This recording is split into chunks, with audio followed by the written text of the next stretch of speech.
கட்டுறது கைமண்ணளவு, கல்லாதது உலகளவு. இன்னைக்கு ஒரு கஸ்டமர் ஃபோன் பண்ணியிருந்தாரு. அவங்க கடைக்கு வெளியில இருக்க எல்இடி போர்டு போட்டா பிரேக்கர் ட்ரிப் ஆயிடுது அப்படின்ற மாரி சொல்லியிருந்தாரு. நான் போய் அந்த கடையில செக் பண்ணியிருந்தேன். அவங்க சொன்ன அந்த பிரேக்கர போய் நான் ஆன் பண்ணி பார்த்தேன். ஆன் பண்ணா ஆஃப் ஆயிடுது.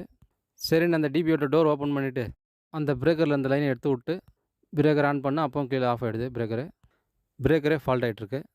இந்த கஸ்டமர் பிரேக்கர் கீழ விழுதுன்னு சொல்லிட்டு, அந்த பிரேக்கர 4, 5 வாட்டி ஆன் பண்ணி பார்த்துருக்காங்க. பிரேக்கர் நிக்கல, ஷார்ட் ஆகுது. பிரேக்கரே ஃபால்ட் ஆயிட்டுருக்கு. இந்த பிரேக்கரும் புதுசா மாத்தணும். சரின்னு அந்த போர்ட்ல இருக்க அந்த ஒயர்லாம் செக் பண்ணிட்டே போனேன். எங்கே ஃபால்ட் ஆகுதுன்னு பார்க்கறதுக்கு. பில்டிங் அவுட்ரு ஃபுல்லா ஏசிபி ஒர்க் பண்ணியிருக்காங்க டிசைன் பண்ணி. அந்த போர்டுக்கு அது உள்ளேருந்து 2 ஒயர் ஃபேஸ் நியூட்ரல் வருது. அந்த ஒயர் வெளியில வர இடத்துல பார்த்தா லைட்டா எலி கடிச்ச மாரி இருந்தது ஒயரு.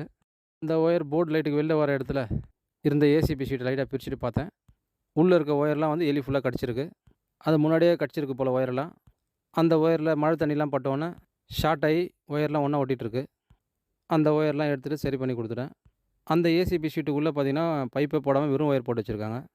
கைக்கு எட்டுன இடத்துலயே எலி கடிச்சிருந்தது, ஒயர் தெரிஞ்சது. அதனால அந்த ஷீட்ட பிரிச்சு பார்த்து அந்த ஃபால்ட்ட நான் அட்டெண்ட் பண்ணிட்டேன்.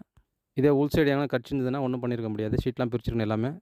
போர்ட் லைட் இந்த மாரிலாம் போடும்போது, ஓப்பன்ல ஒயர் போட்டு லைட்லாம் மாட்டாதீங்க. பைப் உள்ள ஒயர் போட்டு மாட்டுறது நல்லது. இந்த இடத்துல கைக்கு எட்டுன தூரத்தில அந்த ஒயர்லாம் இருந்தனால, அந்த ஒயர்லாம் பைப் உள்ளேயே போட்டு, மேல அந்த போர்டு வரைக்கும் பைப் செட் பண்ணி குடுத்துட்டேன். உங்க பில்டிங்ல ஏதோ இந்த மாரி லைட் மாட்டுறீங்க, நேம் போர்டு மாட்டுறீங்கன்னும்போது, ஓப்பன்லேயே ஒயர்லாம் போடாம பைப்ல போட்டு ஒயர்லாம் போடுங்க. இந்த மாரி ப்ராப்ளம்லாம் வராம இருக்கும். உங்க பில்டிங்லயும் ஏதோ ஒயரிங் வேலைலாம் நடக்குதுன்னும்போது இந்த விஷயத்தெல்லாம் கவனிங்க. இந்த மாரி ஃபால்ட் உங்க கடையிலயும் வராம தவிர்க்கலாம்.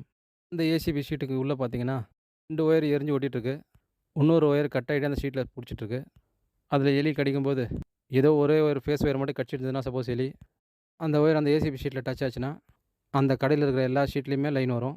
அதனால இந்த மாரி இடத்துல ஒயரிங் பண்ணும்போது பைப் உள்ள போட்டு ஒயரிங் பண்ணுறது நல்லது.